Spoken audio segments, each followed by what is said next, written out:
O, speaking of trabaho, alam mo ba yung livelihood program ni Mayora? 264% ang itinaas ng employment sa Maynila. Kumpara sa nakaraang nakaupo. O, tignan mo to. Kinalingan niya din ang mga job order contracts na naglilingkod sa pamahalaan sa pagbibigay ng karagdagang sahod para bumantay sa minimum wage. Paano naman yung mga hindi na nakakapagtrabaho, yung mga matatanda, tulad ng mga lolo at lola natin? Nilagdaan ni Mayor ang ordinansa ng pagdaragdag ng monthly allowance sa mga senior citizen. Mula sa 500, 1,000 pesos na. Kapantay na ito ang national government Maynila lang ang nakagawa nito sa ilalim ng pamumuno ni Mayor Han. Bukod dyan, may 500 monthly allowance pa ang PWD at solo parents. May programa din para sa mga namatayan. Ang tawag dito, unang abuloy. May tulong pinansyal din ang mga may sakit, nasunugan at nasalanta ng kalamidad. Lahat kasama kasi lahat mahalaga. Naikwento ko nga kanina yung Kalinga sa Maynila. Hindi lang medical service ang hatid ng programang ito, kundi halos lahat ng serbisyo ng City Hall.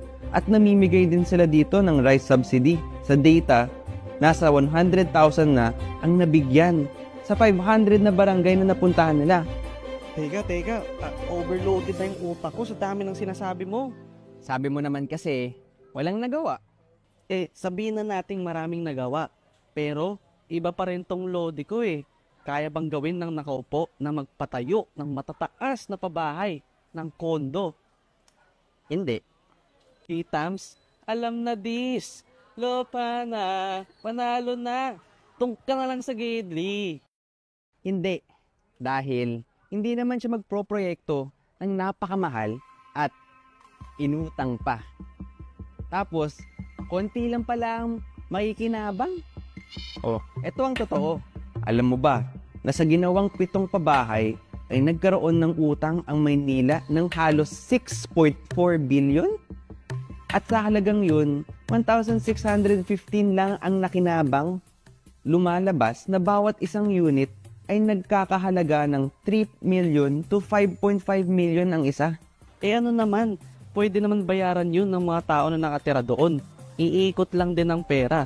Tapos pwede pang magpatayo ulit ng mga bagong pabahay. Tingnan mo tong sinabi ng lodi ko. Pinondominium 1. Sino makikinabang? Yung squatter mismo doon sa tabi, yung sa Balderrama. Iaakyat natin sila roon. Magkakaroon ng espasyo, tayo ulit. Titirahin natin susunod na kanto. Akyat ulit doon, tayo ulit. Hindi ganun ang nangyari Alam mo kung bakit? Kasi 89% ng nakatira sa mga vertical housing, hindi naman nagbabayad. Yun ang pinaka nakakalungkot na rason. Ang dahilan nila, hindi mapapasa nila ang tirahan nila. Para lang silang umuupa. Alam mo kung sino ang gumawa ng batas na yan? Nung ginagawa ko mismo yung batas, lahat ng karanasan ko sa pagiging mahirap at magiging abilidad at ugali ng isang pagiging mahirap, inilagda ko doon sa batas. Nung dinadrop ko yun. Personal, ang housing law, hindi po sa pagbubuhat ng bangko, isinapuso ko yun. Kasi gusto ko may batas para yung batas maging panghabang buhay. Kaya alam mo, kahit habang buhay, hindi mapapasa kanila yung tahanan na yun. At kung hindi sila magbabayad, walang papasok na pera para sa maintenance at repair ng mga bahay na yun. Bakit hindi na lang kunin ang TOSGAS sa pondo ng syudad? Kukunin ba natin ang pondo na nakalaan mga senior citizen? Ihinto na ba natin ang pagbigay ng libreng gamot at serbisyong pangkalusugan? Ihinto na ba natin ang pagbigay ng suporta para sa mga mag-aaral? Hindi na ba natin bibigyan ng pagkakataon na mabuhay ang mga may malubhang sakit na umaasa sa gobyerno para lang maging maginhawa ang buhay ng mga iilan? Mangarap kayo ng mangarap. Tulog man o gising, pati sa panaginip, mangarap kayo. Pagbula ng bibig ko, bubula rin ang bibig ninyo. Sama-sama tayo. Yung mga ganyang pabahay, hindi sustainable. Ang problema ay ang batas. Kaya nga, mas matibay ang Land for the Landless program ni Mayor Hani. Sa 680 milyon na inilabas ng gobyerno, nasa 700 na pamilya na ang nakinabang at sa maayos nilang pagbabayad, hindi lang maibabalik ang inilabas ng pamahalaan na pondo, kundi magkakaroon sila ng sariling lupa na matatawag nilang sariling kanila.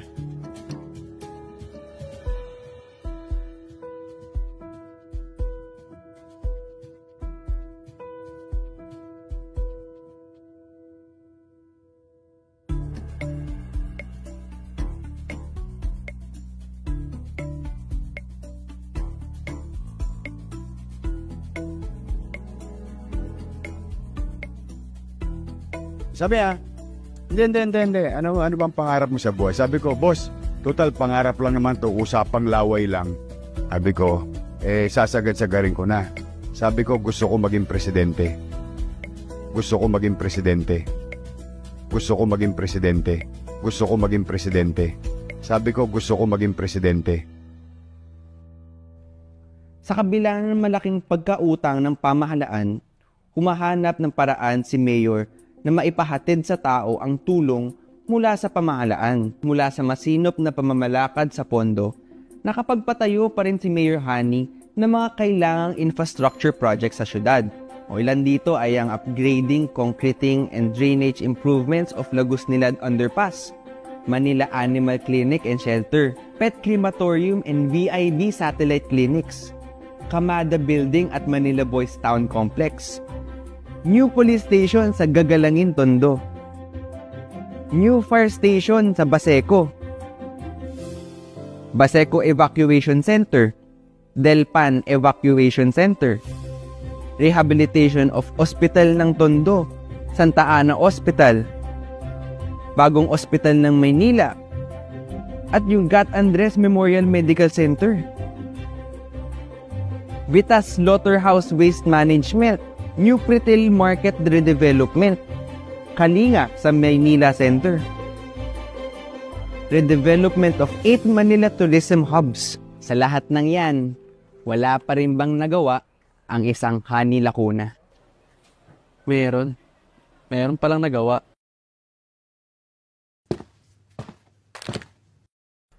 Nasa tao pa rin talaga ang disiplina. Ang tunay na mapagkalingang ina ay kumikilos, may nakakakita man o wala, nagmamalasakit ng walang kapalit, masinop sa pagbabudget at hindi peke, bagkus laging tapat at totoo.